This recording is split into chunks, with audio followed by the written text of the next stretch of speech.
Seorang insinyur dan arsitek asal Mesir yang lebih suka berada jauh dari pusat perhatian publik.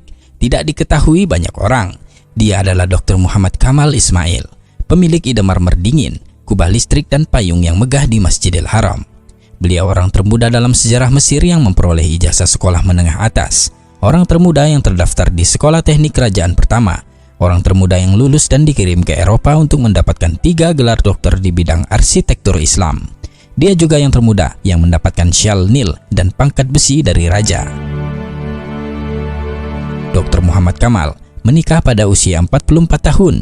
Istrinya melahirkan seorang anak laki-laki lalu meninggal dunia. Setelah itu beliau tetap menyendiri dan mencurahkan seluruh waktunya untuk beribadah kepada Allah hingga wafat. Beliau menghabiskan hampir 100 tahun usianya untuk melayani 2 masjid suci, jauh dari sorotan media massa, ketenaran, apalagi uang. Dr. Muhammad Kamal Ismail adalah insinyur pertama yang melakukan perencanaan dan pelaksanaan proyek perluasan Masjidil Haram di Mekah dan Masjid Nabawi di Madinah. Dia menolak untuk menerima cek pembayaran jutaan dolar untuk ide desain teknik dan pengawasan arsitekturnya yang diberikan oleh Raja Fahd bin Abdul Aziz Al Saud, juga perusahaan Bin Laden. Dia mengatakan kepada Bakar bin Laden, "Mengapa saya harus menerima uang untuk pekerjaan saya di 2 masjid suci? Bagaimana saya akan menghadap Allah pada hari kiamat nanti?"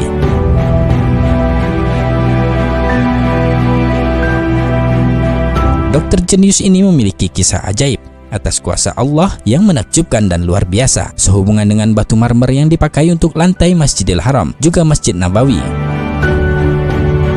Dr. Kamal ingin menutupi lantai Masjidil Haram dengan marmer khusus yang bisa menyerap panas untuk jamaah yang melakukan tawaf.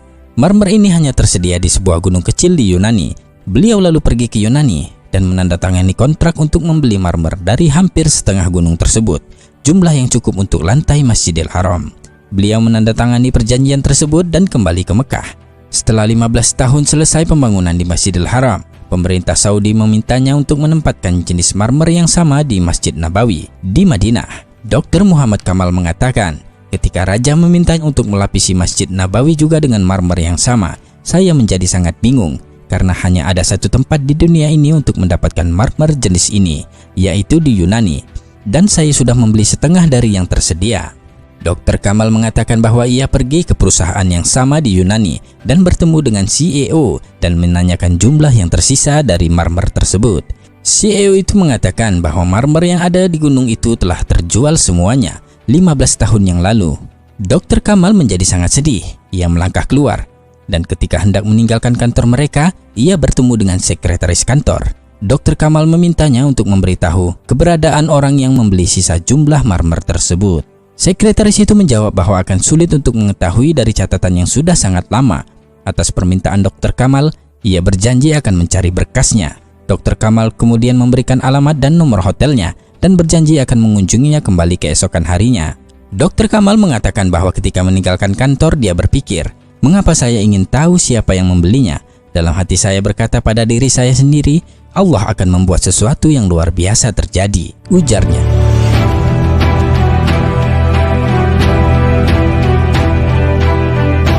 Keesokan harinya, beberapa jam sebelum berangkat ke bandara, Dr. Kamal menerima telepon dari sekretaris perusahaan itu yang mengatakan bahwa dia telah menemukan alamat pembeli. Dr. Kamal pergi ke kantor mereka dengan langkah lambat sambil berpikir, apa yang akan saya lakukan dengan alamat pembeli tersebut? Karena sudah bertahun-tahun berlalu.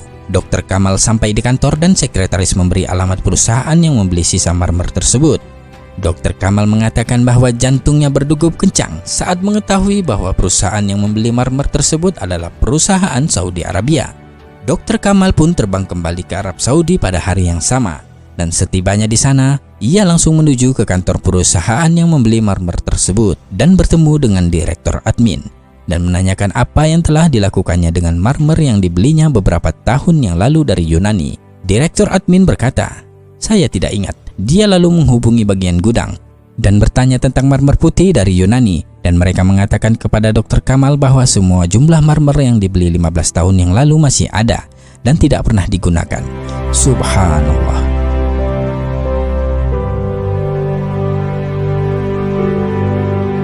Dr. Kamal mulai menangis seperti bayi, dan selanjutnya dia menceritakan kisah lengkapnya kepada pemilik perusahaan.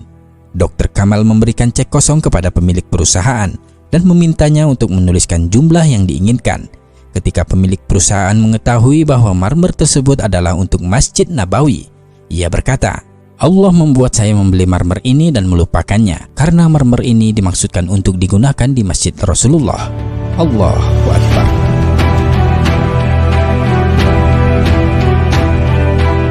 Betapa kuasanya Allah membuat skenario bagi hamba-hamba pilihannya, semua atas kehendaknya. Dr. Muhammad Kamal Ismail meninggal pada 2 Agustus 2008. Semoga Allah menempatkan beliau di tingkat tertinggi di surga Firdausnya kelak. Amin ya rabbal alamin. Wallahu a'lam bissawab.